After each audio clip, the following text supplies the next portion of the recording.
Hi everyone, my name is Kat, or the Fair Librarian, and welcome back to a new video. Today I will be talking about my June wrap-up. I know I'm late, but I'm trying to catch up on wrap-ups. So there we are. I have 7 books to talk to you about today, good for a total of 2,464 pages. 5 of those books I've read in Dutch and 2 I've read in English. In terms of a genre, I have 2 mystery, 3 romances, and 2 thrillers. This is a very unusual month for me. These are not, this is not typical. This is due to having exams in June and just gravitating to sometimes the more simpler genres. These are all in our world, so I don't have complicated world building to keep track of.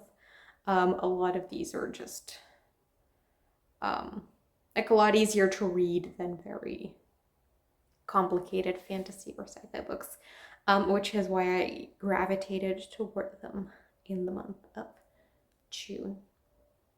Out of these 7 books, I had 6 adult reads and 1 middle grade. And then in terms of rating, I had 1 2-star, 1 3-star, 1 3.5 star, 1 4-star, 2 4.5 stars, and 1 5-star book. So I had books all over the spectrum. Let's get into them. I will talk about these starting with my least favorite book, working my way to my most favorite book of the month. So my least favorite book of June was The Viscount Who Loved Me by Julia Quinn. This is the 2nd book in the Bridgerton series. This was a big disappointment. I really liked book 1. I gave it 5 stars. I had a lot of fun with it, but this just wasn't it. I didn't like the characters. Kate was just so annoying. And like really trying to control her sister's life, and I was just, girl, no. Also, this book dealt a lot with irrational fears and sort of how you can overcome that, but it was so unrealistic. Like, Kate had this fear for lightning that was rooted in trauma, and so, but she didn't remember the actual event. And so she heard about the event and what it was, and then it was solved, because that's how trauma works. That didn't make sense. Also, just no, I didn't like it. Again, consent issues in this one, as is the case in every Bridgerton book, as far as I've heard. So yeah, that wasn't great. Also, in book 1, I really loved the family dynamics of the Bridgerton family, but that was barely in here. There was one scene that they were playing a game that I really loved that scene. But other than that, they were barely in it. And like, for romance books, the Bridgerton books are really long. Like, they're over 400 pages. So yeah, I didn't love it. I'm gonna give the series another chance, but if book 3 isn't better, then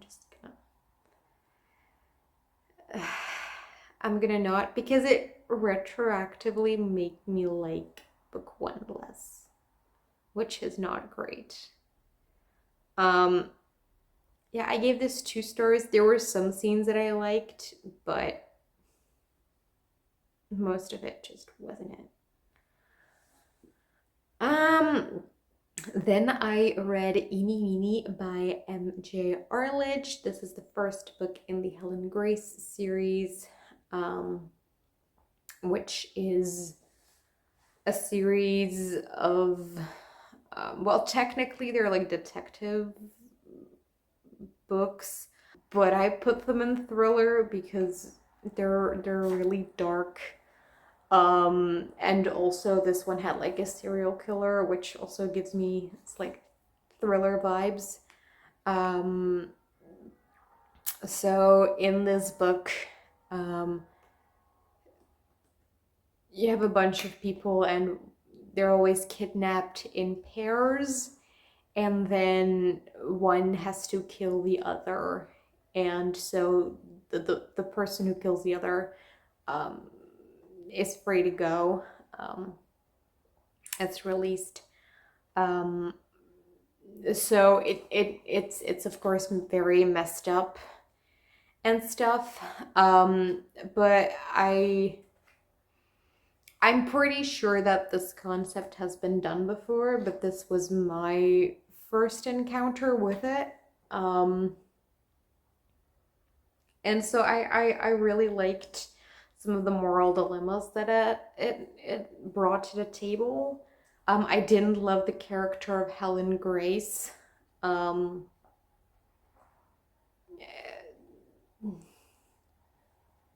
yeah, she wasn't for me. I didn't really get to connect to her. I also didn't really love the reveal at the end. It felt kind of random. I'm not gonna say that it came out of nowhere, because there were some hints to aspects of it, but another part came out of. I don't know how to talk about this without spoiling it, but I didn't like the twist. It was not one of those books that like you could guess who has done it, which I think is like the draw of those more mystery leaning books. Um, but they made it impossible here. So yeah, I didn't love that. Also, this was one of those books that had just really short chapters, and all of them ended with a dun dun dun moment, um, which just is not my thing. Um, MJ Arledge started off writing for TV, and I think you could tell like this story read like something that would make a fun TV show, but I don't know that it fully worked in book form. But it was very readable. It worked very fast. I'm gonna try the second book to see if I like it, but if not, then I'm probably gonna DNF this series as well. But I gave this book 3 stars. It wasn't bad, but it was just very forgettable. It was a thing I read, and not much more than that. Then I read The Woman in Cabin 10 by Ruth Ware. I really enjoyed this when I was reading it, but it was also just quite forgettable. I give it 3.5 stars, because I did like enjoy the actual experience slightly more than Eeny Meeny, but also it just didn't really stick with me. We have a dumb main character, but that's just a thing in thrillers, so you can't really blame this book. The isolated setting was fun.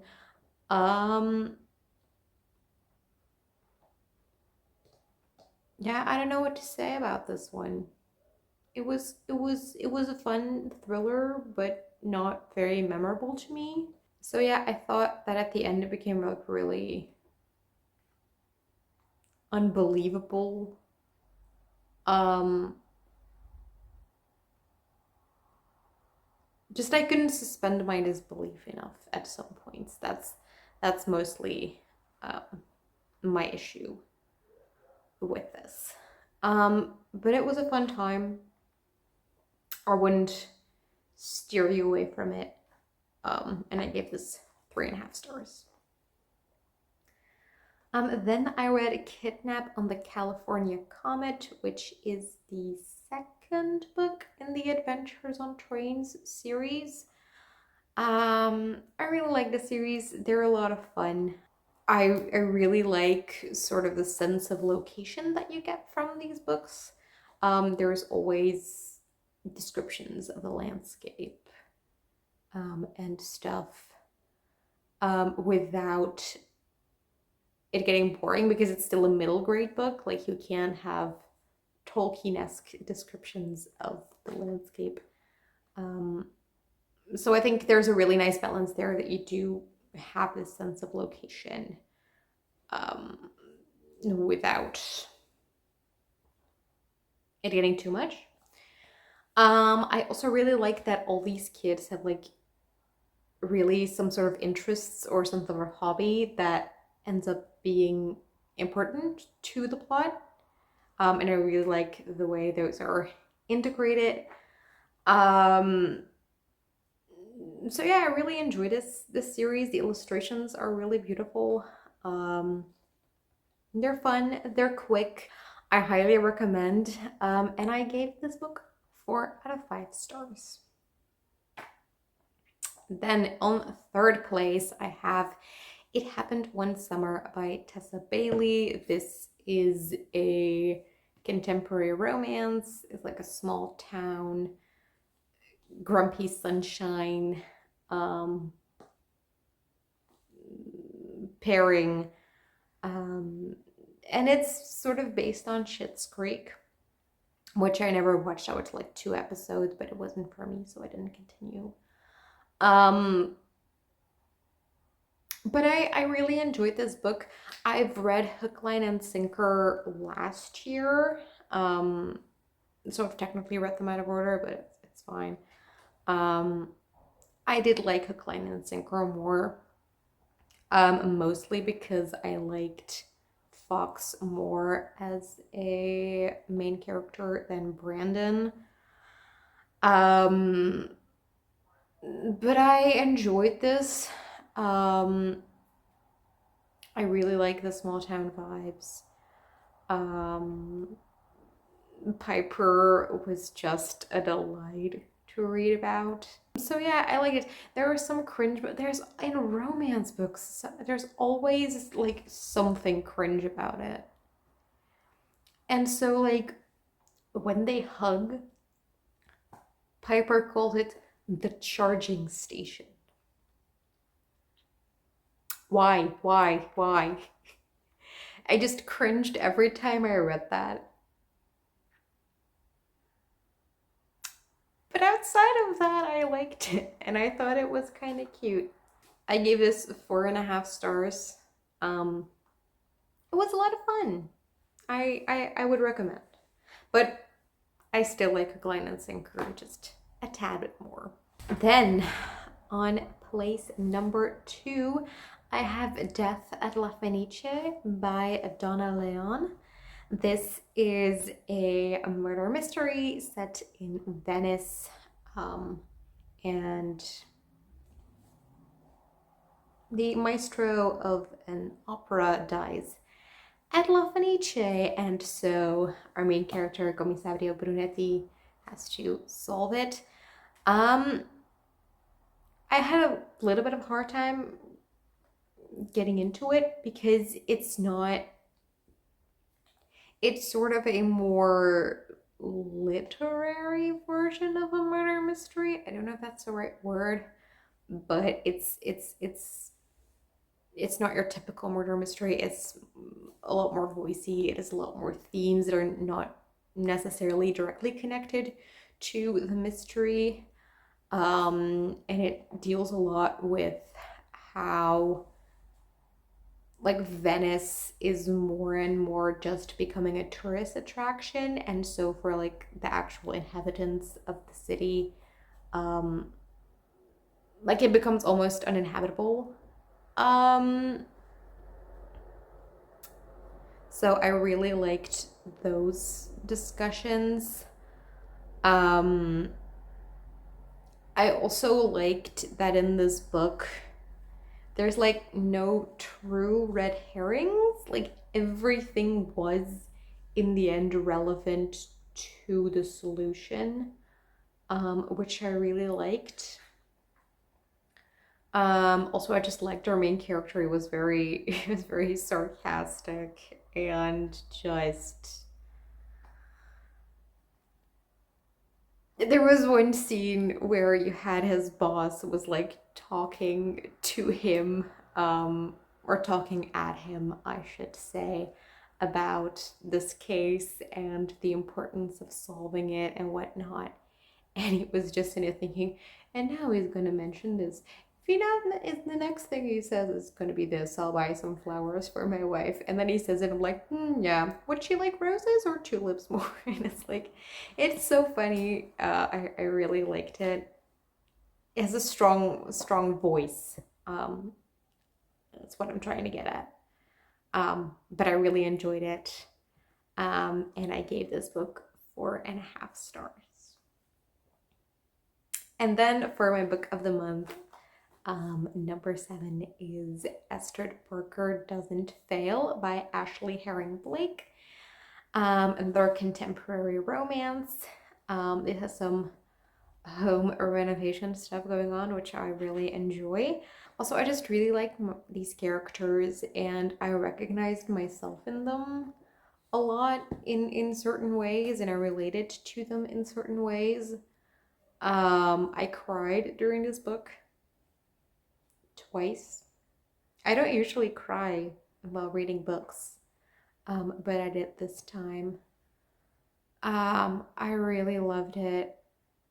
It was truly a story of like two people who are sort of broken healing together, and I love it.